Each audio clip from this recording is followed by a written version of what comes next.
Good morning. Awesome. It's wonderful to see everyone today.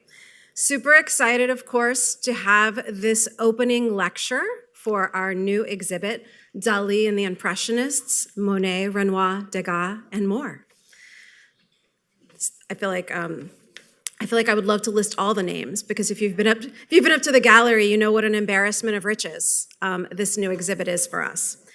Of course, as with any exhibit, before we actually get into our programming today, these exhibits wouldn't be possible without the generous support of our sponsors.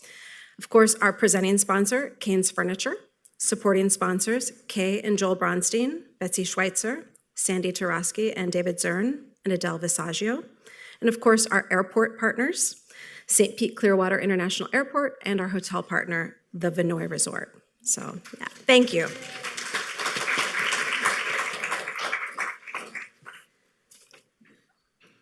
Of course, we'd also like to thank the City of St. Petersburg, who supports our museum and all of our programming, including programs like Coffee with the Curator, and our amazing members, because without you, what we do would not have any meaning.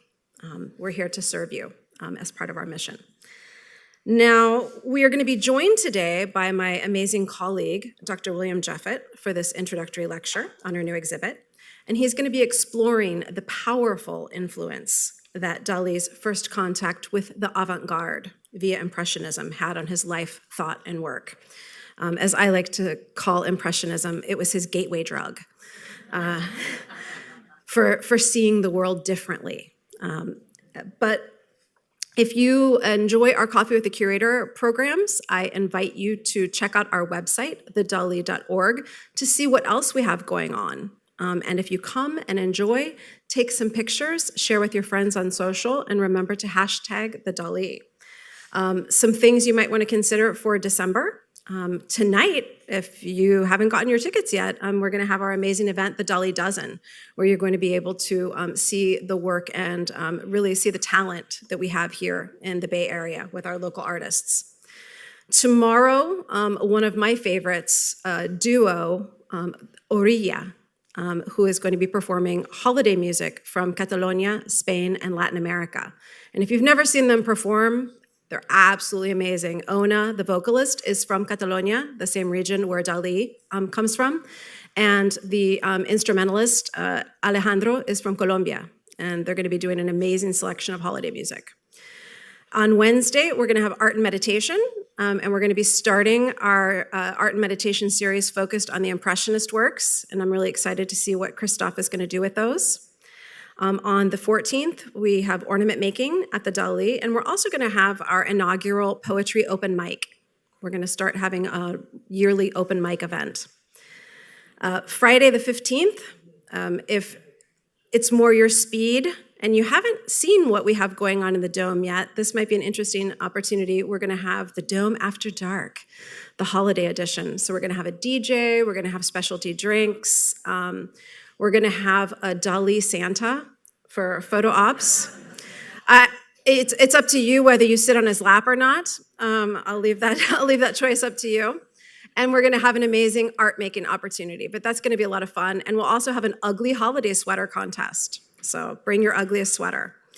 And wrapping up the month, we're going to have yoga at the Dalí, story time, and Dilly Dally, our children's programs, on the 17th. And then on Thursday, the 21st at 5, this is not going to be a theater event or a sit-down event. It's going to be a pop-up happening in the Overlook. We're going to have a holiday performance by the Epiphany Ukrainian Choir. It's going to be one of those moments that we love here where the ordinary becomes extraordinary. Nothing's happening, and all of a sudden these voices are bouncing off the glass up there in the Enigma singing holiday carols. So please make sure that you join us for that. And then, of course, a call out for our Coffee with the Curator for January. Yes, the year is almost over. Can't believe it. We're going to have my other amazing colleague, Beth Harrison, who is our Digital Experiences Director, and she's going to be presenting on digital experiences at the Dalí January 3rd. So be sure to register and don't miss it. So now it is my pleasure to introduce the amazing Dr. William Jeffett. He, of course, is our curator of special exhibitions, and we've all enjoyed his work over the years. He received his doctorate from the Courtauld Institute of Art, University of London. He also holds degrees from Oxford University, Yale University, and the University of Texas. Before joining the Dalí, he was the curator at the Sainsbury Centre for Visual Arts. And at the Dalí, he's responsible for the direction, curation, organization, and coordination of exhibition programs, and the writing and editing of the exhibition catalogs, which we've all enjoyed his amazing essays in the catalogs, including the interpretation of work by Dalí, and of course, research on the permanent collection. He also contributes to the expansion of the museum's collection through seeking and recommending acquisitions. So amazing pieces that have popped up over the last few years, including Jasmine, that was the most recent piece to make its debut. Those are part of William's work. He's an active researcher and writer for the Dalí and other museums, research institutes, and universities. He's published numerous exhibition catalogs and articles devoted to Salvador Dalí, other related artists, and contemporary art. Dr. Jeffett has curated many shows for the museum and other influential institutions, including the Fundació Joan Miró, Fundació La Caixa in Madrid, and the Museo Thyssen-Bornemisza, Madrid. He curated Dalí and Duchamp, one of my favorites, with Don Addis for the Dalí and the Royal Academy in London. So we've all benefited from William's work over the years, and super excited to hear his thoughts on our newest show. Please join me in welcoming Dr. William Jeffett.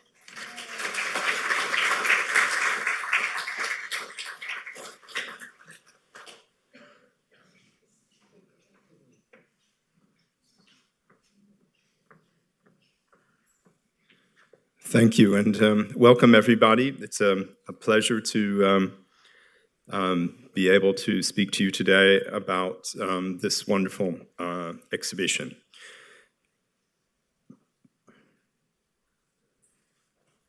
Of course, we display many of the early works of Dalí that we own in the gallery in a kind of chronological sequence, and you'll be familiar with that. But at the same time, they're rather detached from sort of context. And one of the aims of this exhibition was to explore the context, to see, how did Dalí come to engage with Impressionism or Post-Impressionism as a very young artist. This is an early self-portrait. And of course, this will give you an idea of a kind of generic Impressionist painting, a sort of seascape with focusing on the sort of rocks and the fishing boats. I'll come back to this as we go along. So in the sort of basic exhibitions and books devoted to Dalí, the tendency is to look at Dalí's early work in sort of isolation from international context, and to, because of course he hadn't yet gone to France, and sort of look at it as the prelude to his later work, or maybe discuss him in relation to other Spanish artists, and especially Catalan artists that were working in landscape traditions, or the previous generation of artists that were often referred to as modernista. But not so much in terms of how did Dalí know about these works. And he was very knowledgeable as a young artist, very well read, devoured newspapers and books and so on. So we'll consider some of these ideas. I'll just give you a little background, historical background. In the late 18th and early 19th century, form of academic painting arose that's perhaps, most evident in the works of Jacques-Louis David, that very finished, very worked out compositions, painted in the studio, and the other artists that would represent a similar strand. So that there was a rivalry between them is Ingres, painting from the beginning of the 19th century. And the Academy was reorganized in the 19th century. So you can see, I'm putting a Monet alongside that, you can sort of see that the style of Impressionist paintings are rather different. Of course, it's 3 or 4 decades later than the beginning of the Academy. During the 19th century, as the academic painting evolved, it became ever more finished and sort of slick in a way, as in the piece on the left by Cabanel. And there were other artists like Bouguereau that are relevant to all of this, but I'm not going to make this a talk about later academic painting in the 19th century. There were lots of transitions after David and Ingres became a kind of reaction in the form of romantic painting, represented by artists like Delacroix. And then over time, this more academic strand became more and more refined. And by the time that Impressionism comes on the scene, very, very slick. Having said that, and you can see the other picture, which is a nude by Millet, that's towards the mid-century, that is much more painterly, where you have a sense of the brushstrokes. And rather than a mythologized or idealized representation of a nude, there is a kind of sense that the figure could be almost representing a real woman rather than sort of Venus or something like that. Just to give an idea that the salons were huge and had hundreds of artists in them. But as the first Impressionist artists emerged on the scene, they were excluded. Their work didn't fit into these academic values. Then there was a Salon de Refusés. And finally, the Impressionists organized their own series of exhibitions under the umbrella of the Société Anonyme, the Anonymous Society. There were 8 of these exhibitions between 1874 and 1886 with catalogs. So we know what was exhibited in them. Not every artist in the exhibition were in these exhibitions, but anyway, one of the first paintings associated with the word Impressionism was by Monet, in Impression Sunrise, painted in 1872. That's where the word kind of came from. And when it was first seen publicly, it was derided by critics. This tendency later on to reject anything that's novel was typical. And of course, you can see he's trying to capture the effect of light and the sort of slick details that you'd see in the academic paintings kind of dissolving in a kind of optical effect transmitted through color and trying to capture the impact of light. So this painting by Renoir is another example of a sort of generic Impressionist piece, which is associated largely with landscape painting and going out and painting in nature.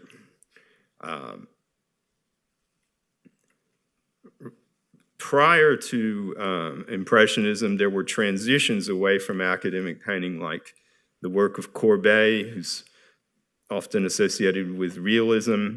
And again, as in the Millet I showed, there's a suggestion that he's depicting real people working in the countryside rather than mythological or historical painting, which had been in the 18th century the most important category of academic painting. Alongside that, again, right around the mid-century and just prior to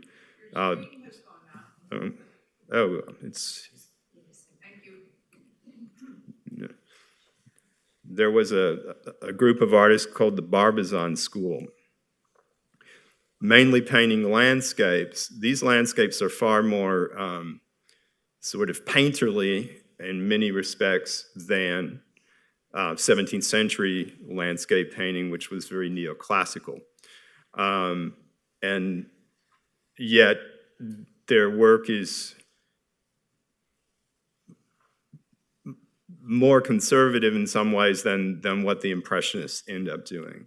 There are a whole slew of these artists. I'll mention a few of them: Théodore Rousseau, Charles d'Aubigny, Jules Deprez, Constant Troyen, Narcisse Diaz de la Peña, Millet, who I mentioned before, and Henri Arpenis. This painting in the Brooklyn Museum is rather interesting because you can see in the distant background, it's not just a pretty landscape, though it is. There's also the smoke bellowing out of a factory. And this happens sometimes in Impressionism. So Impressionism rose alongside industrialization and the desire to kind of get out of this sort of dirty big city. And the rise of the train system allowed these artists to go out in the countryside, in the suburbs of Paris, to go to Normandy, to go to the south of France, relatively easily, where they could paint these idyllic landscapes. In the show, the pieces that we have, I don't believe we have one that has a factory in the background, but there are paintings by Monet and other artists where you see the railroad tracks or you see a factory, usually within a context that otherwise seems to be a kind of idyllic landscape. And they were doing this outdoors, as did the Barbizon School. This is a photograph from 1902 of Cézanne working outdoors with his easel, his paintbrushes, and so on. And the rise of kind of factory, industrialized, fabricated brushes and paint in tubes. In the early 19th century and the late 18th century, artists had to mix their own pigments. So this did not lead them to spend a lot of time painting with oil painting outdoors. Not to say that some of them might not have gone, they might have done a drawing outdoors, but this idea of being out in nature is something that's very much a product of the mid-19th century, at least in France. Now, Dali looked at all of this quite sort of carefully, and during the period 1916 to 23, and at this time, he's in Figueres, but he goes a lot to Cadaqués, mainly in the summers. And he paints seascapes and landscapes of Cadaqués primarily. The transformative moment for Dali was probably, according to what he tells us, and he is quite explicit, and he did keep diaries, which I'll talk about on and off, where he talks about these things at the time, so, or at least around 1920 and in the beginning of the 1920s. So he was aware of the work of Pichot, whose family was from the same area around Figueres and had homes in Cadaqués as well. And Pichot was a friend of Picasso's also, and spent time in Paris and was close to lots of artists. And he also painted these sort of subjects. Dali recalled in The Secret Life, which of course is much later on, but I think in this case it's probably reliable and not an invention, that in 1960 he spent a few weeks in the Pichot's house in the country near Figueres. And he writes that every morning in the breakfast he was so, struck by Pichot's painting. These breakfasts were my discovery of French Impressionism, the school of painting, which has in fact made the deepest impression on me in my life because it represented my first contact with anti-academic and revolutionary aesthetic theory. So this is sort of after the fact, when he's already long gone into surrealism. So one of the questions we wanted to consider in the exhibition was, how could Dali have known about these things? Did he, he hadn't been to Paris yet. He didn't go until 1926 when he had already kind of turned away, or was in the process of turning away from Impressionism and post-Impressionism. But in fact, in the Palau de las Bellas Artes, Palace of Fine Arts in Barcelona, they did organize big, important international and also national exhibitions. In particular, in 1907 and 1917, there were huge exhibitions with room after room of different artists, but in both of those shows, there were rooms dedicated solely to French Impressionism. Now, Dali was born in 1904, and he obviously probably didn't go to see an exhibition in 1907. And I doubt he went in 1917. But both of the exhibitions had catalogs, and they would have had an impact on the art world, and indirectly, as Dali was growing up, I'm sure he would have been aware of these things. He, of course, could have gone in 1917, but I think he was in Figueres rather than in Barcelona around that time, though it's sometimes difficult to establish chronology. Then again, the gallery Dalmau in 1920 did a big exhibition of French art that had some artists that were associated with Impressionism and Post-Impressionism. In particular, there was a major Matisse painting in the exhibition. I suspect Dali wasn't able to go down to Barcelona and see that exhibition, but there was a catalog with reproductions, and it's very likely, even if he didn't see the exhibition, that some of his artist friends, and he did, have artist friends in Figueres, and he was already kind of looking at things like that, may have shown him a copy of this publication. These are ways that artists could have known more directly about what was going on in France or what had been going on in France in the past. It was still very relevant, I think, for many artists. In this exhibition in Dalmau, there was also Cézanne and Signac. But Dalmau would later be very important for Dali. In 1922, in the beginning of 1922, this is only 2 years after this exhibition of French art, Dali had an exhibition there. It was a student exhibition, a group show, and he had several works in it. And then, of course, in 1925 and 26, Dalmau represents Dali. So this was the most interesting and progressive gallery in Barcelona.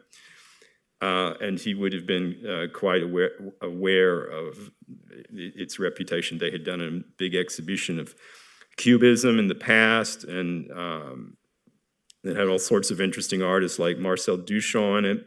So they were, very cutting edge in their focus. So we do know a little bit about Dali's thoughts about Impressionism in the period around 1920 and shortly thereafter, because he kept a diary and also jotted down some of his thoughts on unpublished kind of manuscripts that are held in a museum in Spain. This particular, the diary from January of 1920, he wrote a diary through the whole year. And the rest of them are in Figueres, but we have the January 1921, which is very interesting because he says, every day I realize more and more how difficult art is, but also every day I rejoice and like it. I keep on admiring the great French Impressionists, Monet, Degas, Renoir. I wish they would become the strongest guiding forces in my life. So there's a sort of exuberant tone to some of the passages in the diaries. In the first volume that we know of is from the tail end of 1919, and he writes, "To find myself in ecstasy and lose myself in the mystery of light, color, and life, to fuse my soul with nature, always look for more, always beyond, more light, more blue, more sun, and lose myself in nature, be a submissive disciple." And then this is the passage I just mentioned which is actually from January. The date's wrong on that, sorry about that. Just to give you an idea, in case you haven't been there, this is what Catechist sort of looks like, more or less. It looks the same today. It's a little more developed. This is a 20th century postcard. It just gives you an idea of what it looked like a few decades ago. So maybe not as far back as the 20s, but close enough. Of course, the way the Impressionists painted, as you can see in this Renoir, is preserving a sense of the texture of the application of the paint. And this spontaneity is meant to capture these effects of light and nature. And here, Renoir gives us a sort of sense of the foreground of the composition by kind of setting the sky fairly high. He's looking at mountains. Dalí does something similar. It's a scene of cateches. This one is the most sort of almost abstract looking one, but it has motifs in it that are recognizable to do with the church and so on, and the beach, the way the hills rise up, and it's almost completely dissolved into brushstrokes. Quite remarkable painting. Another feature of the show that we were a little nervous about is putting Dalí next to these great masters of the 19th century, that he might not look quite as good as they were, since he was sort of like, you know, a teenager, and yet the paintings are remarkably strong, and I think the exhibition demonstrates that. So here Dalí says, I now know what you have to do to be an impressionist. You have to use cadmium for the spots where the sun touches, for the shadow, mauve and blue. Without using turpentine and with a thick layer of paint, the brushstrokes should be up and down and sideways for the sky. It's also important to paint the sun glancing on the sand, and above all, not to use black, because black isn't a color. Now, he says this, and this is also something that the Impressionists thought about. But in fact, Dalí sometimes does use black in this early period. So here's a group of pairings. So the way the exhibition is displayed is sort of, as far as the Impressionists are concerned, it's sort of vaguely chronological. So as you move through the exhibition, you do move through time. But also, we've tried to show kind of formal relationships between the compositions in both the Dalí paintings and the French paintings. So you can see here the Jonken, who's actually a Dutch painter, but who exhibited in France. It's a little older than the Impressionists, but he did this sort of nocturne harbor scene. And here we see Dalí doing something very similar. In Cateches, that's a night scene.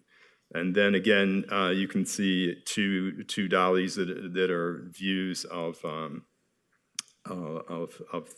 little bay of Cateches, and quite recognizable. I mean, that building with the three arches is still there, and so you know, when you see photographs of Cateches, I mean, he's painting what he's looking at. And then here you can see there's a bit of black.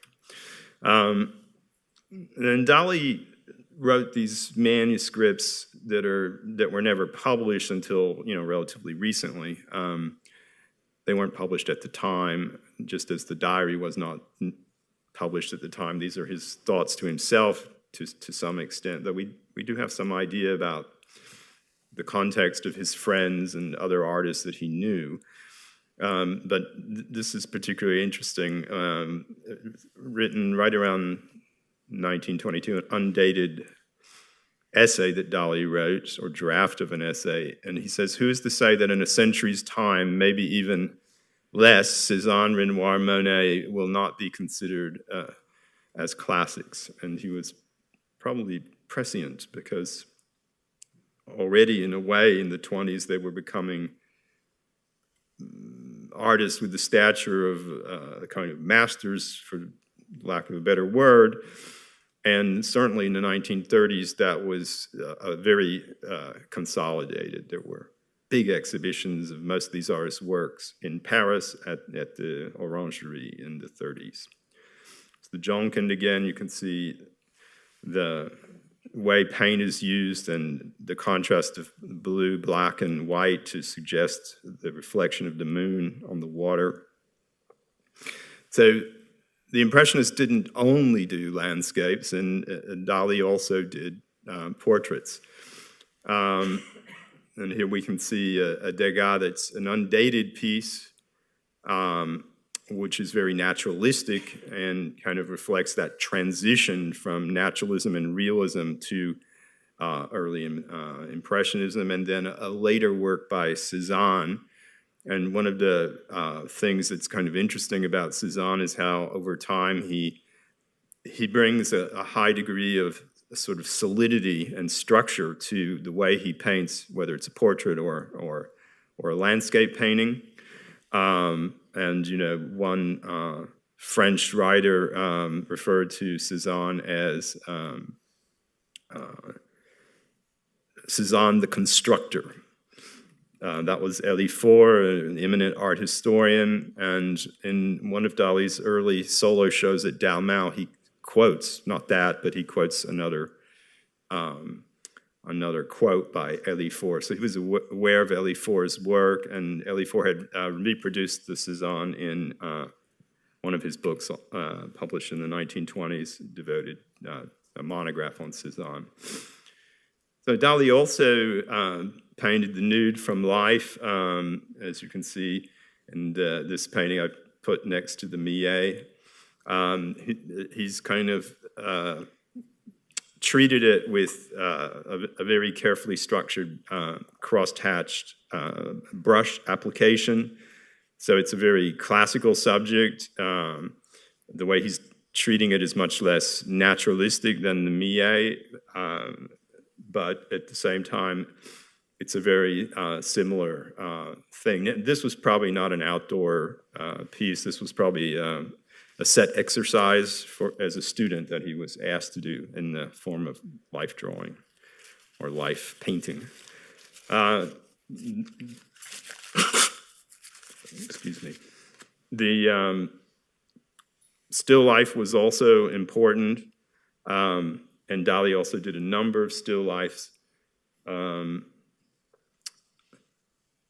Here I show you a Dali 1922 still life, and he was doing quite a few of them around 1922, 1923, alongside a Monet. The Monet is notable probably for its very sort of brushy quality. Some people kind of thought that his paintings all looked like they were somewhat unfinished, but it was intentional. Monet had, around the time he did this painting, had traveled to Spain, and he was very impressed by the works by Velázquez, and Velázquez was also accused by many people of not finishing his paintings and dashing them off spontaneously.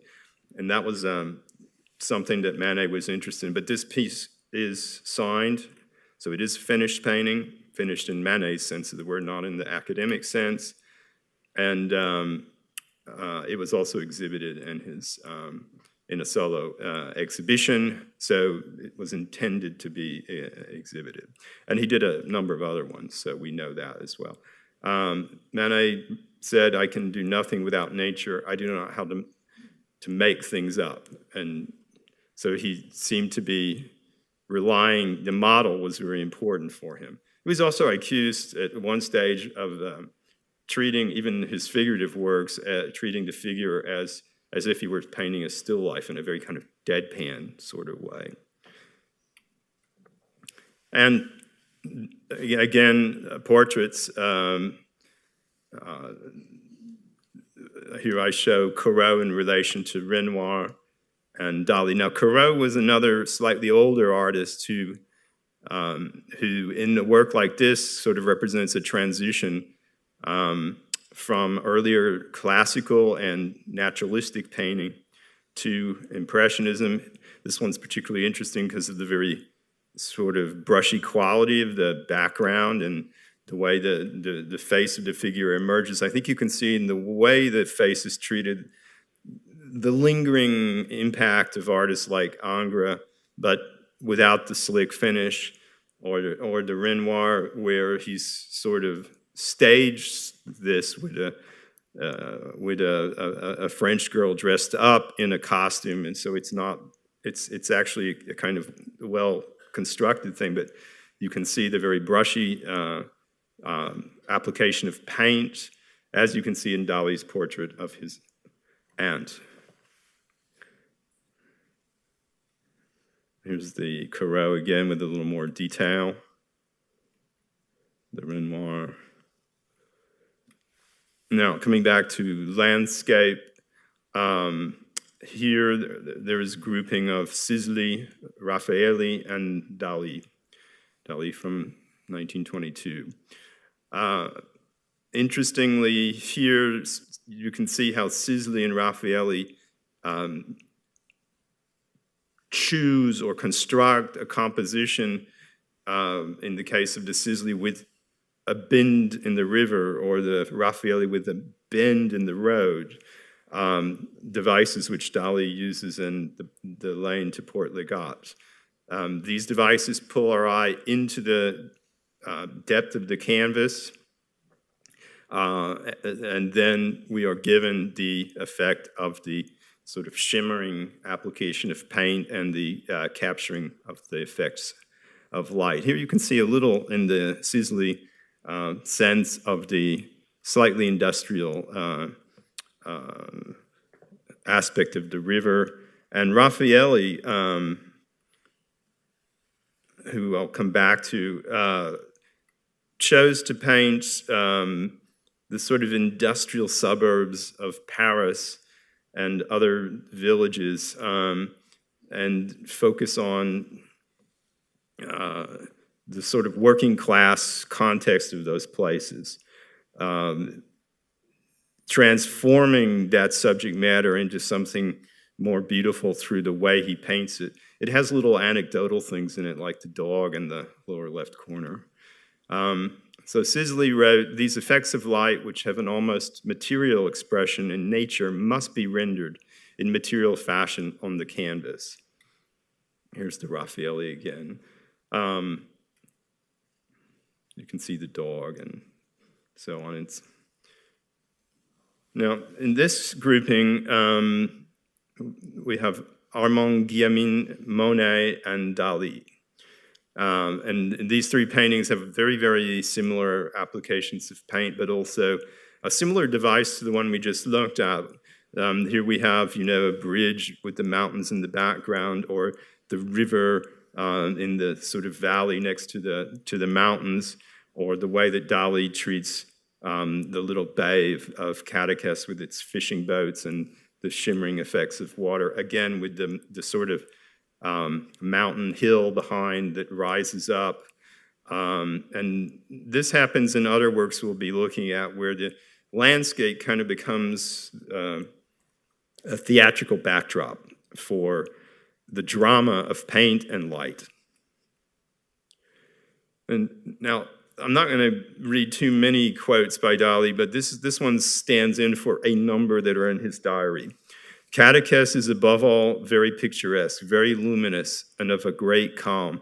But when he was sitting in Figueres in 1919 and 1920, which is when he wrote the diary mainly, he's sort of dreaming of Cadaqués. And then when he's in Cadaqués, mainly in the summer times, he's painting.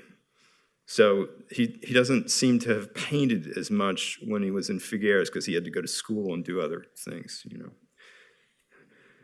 There's a Guillemin, and see how the little creek that goes under the bridge, again, draws our eye into the composition, or the river. Also, the bend of the river brings us in. He did a whole series of paintings around this, and he did this in other parts of France as well, where he'd go to Normandy and paint haystacks, or the Rouen Cathedral, or the Normandy coast. Monet wrote, "My eyes were finally opened, and I really understood nature. I learned at the same time to love it. I analyzed its forms with my pencil. I studied its colors. It's later on, but it's more or less what he was doing even earlier on.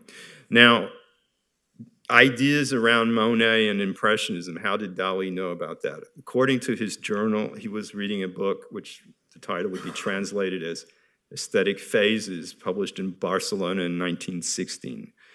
So he kind of waxes on about the interest of this book by Ramon Casellas.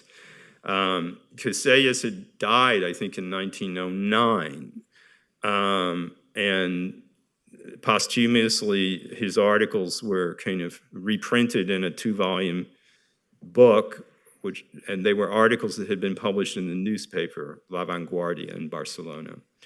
So there's a whole chapter in the book devoted to Monet and the Impressionist landscape, and Casellas talked about Impressionism as addressing the painter standing before nature and a concern with capturing an ambiental phenomenalism, or you could say environmental phenomenalism, and also the technical means by which the painter conveyed this effect through the division of tone. I mean, it's almost like a treatise on how to make an Impressionist painting.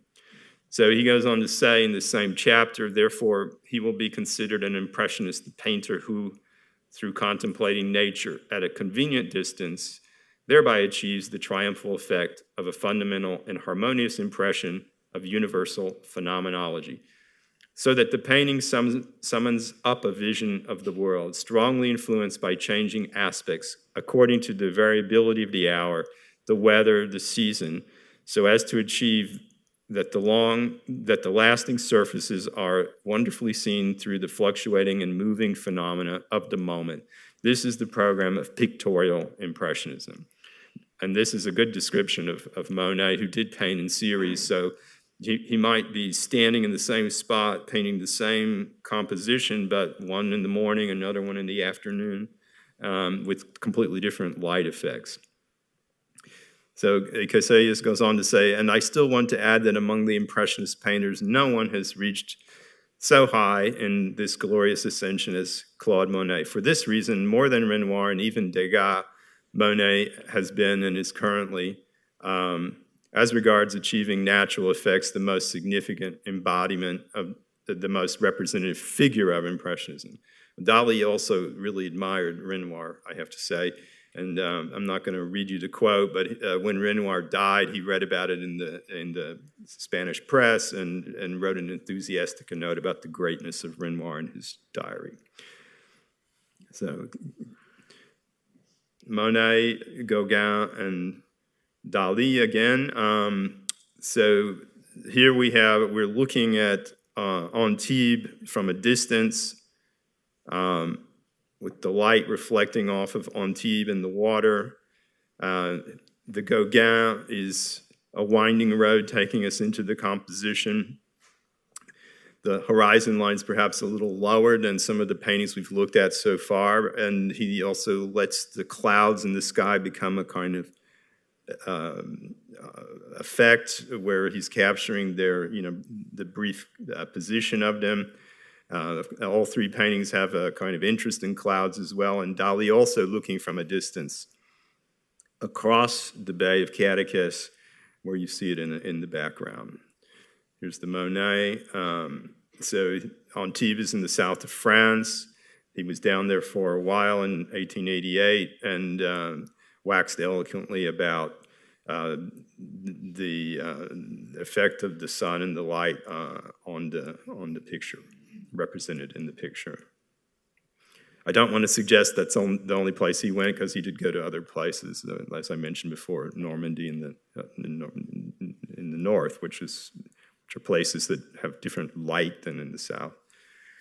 Monet said, the sea and the sky are so beautiful, animals, people, trees, just as nature has made them with their personalities, their real way of being in the air, in the light, just as they are. So as with the Manet observation, the aim of the exercise is to capture what is there. And the same with the Gauguin, with its winding road, leading us into the composition. And Gauguin went on to kind of do things that are less directly associated with Impressionism, but at this time, and relatively early on in his career, he was in touch with Pissarro and other artists, and probably aware of Cézanne. The shimmering effect of light and shade can be seen in this pairing of Paul Signac with the view of the River Seine, and again, Dali always in catechets. But it's interesting how it's not just the light on the water, but also the sort of shadow on the water, and the way that shadow is cast, but its shadow is maybe not represented through the way it would have been done in classical painting. It's more the sort of raw pigment on the canvas and the contrast. Signac's variety of brushstrokes, dots, dabs, and dashes suggest different textures and visually energize this composition. So another device that is interesting in terms of composition is this idea of looking from a distance, which we've seen one example of that, but here we're kind of high up on a cliff looking down on the water in the Maxime Moffre painting in Normandy, and we're seeing the fishermen working in this sort of little cove or bay. This is also a place that Monet painted as well. And also Dali kind of in the hills looking down on Catechess. And with the trees in the foreground to kind of suggest this sort of position of the viewer and the perspective he's chosen. So both of them have this kind of interesting play with what is close and what is far away in going on in their paintings. These are very carefully constructed compositional devices that they're not completely spontaneous. Obviously, one has to choose a particular spot to get those sort of effects. So Dali wrote in a little note on Impressionism, undated, but could perhaps a little bit later. This is slightly speculative, but in one of his unpublished manuscripts, with Impressionism, everything tends towards the transient, the circumstantial, the apparent, painting what seems to be, exalting that which is paradoxical to appearance, making love with the eyes, with an almost musical harmony of light, cool colors, and with a desire for sensual painting. So you can see how he really thought about what he was doing. Again, this is sort of a potential model. I'm not suggesting that Dali looked at any specific paintings. We don't know. Beyond, he does mention a specific Matisse painting in one place, but more we're looking at similitudes between his painting and the painting of French artists. So here another view from a distance, not as far back as what we've been looking at, sort of around the bend that goes around the cove, and he's looking across the water to Catechess, to the main part of Catechess, and then you can see the church in the background rising up, which is up on the hill. And then the Raffaelli, it's a church scene in Paris, again with his characteristic interest in the sort of contemporary urban life. Both of them use the architecture that they're painting as a sort of theatrical backdrop. Again, you can see that more clearly here with the little anecdotal figures, which is perhaps less typical of the other painters. So while we focused on landscape, a couple of things about painting indoors. And moving on to things that come out of Impressionism rather than the core period of Impressionism. Here I show Dalí self-portrait painting in the studio, and it has all sorts of interesting things going on in it. You know, he's kind of evaporated in the sort of play of light and color. He's painting a canvas in front of a door or window, which has doors that are rectangle like the canvas, and then all around the walls are frames and paintings hung there. So it's a kind of an endless enigma of painting within painting within painting, and there's no sort of detail of. Thank you. That's a good idea. There's no detail of the way his face looks or any of that. And we show this next to Matisse. Now, Matisse is later than artists like Monet, and he came to be associated with the Fauvist movement, which is fairly short-lived between 1905 and 1908. And this is just before that. He had a long career up until the mid-century, and he was already painting at the tail end of the 19th century, in the late 1890s. And here he's painting a nude in the studio, but he has similar devices to the Dalí painting. You can see in the background other pictures, one of them truncated and other little square canvases.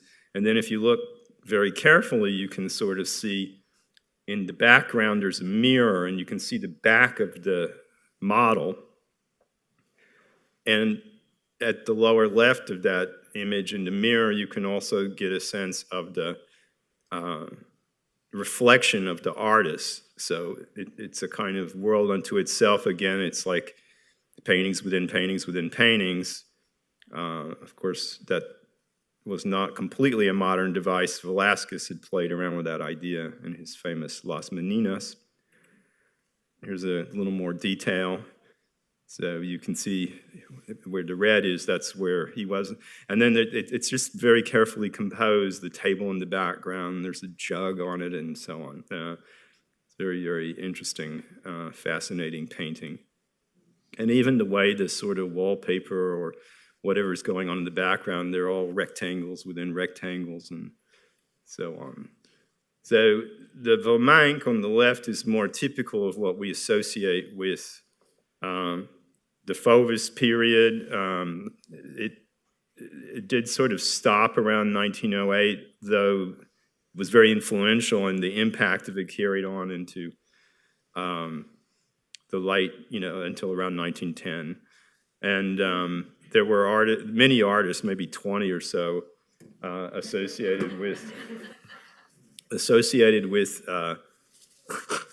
Fauvism. And they included also Derain and even the very young Braque, who later, like Picasso, became an important cubist. So the characteristic of Fauvism was a kind of wild application of paint, and it was considered far more almost barbaric and crude than anything that either the Impressionists or the later developments of Impressionism had achieved. And so these paintings were shocking in much the way that Impressionism had initially shocked many critics. And so, and when people made up terms like this, Fauvism, which sort of means wild beast, these were not flattering terms, and then they got associated, But often these terms, including Cubism, were sort of derogatory.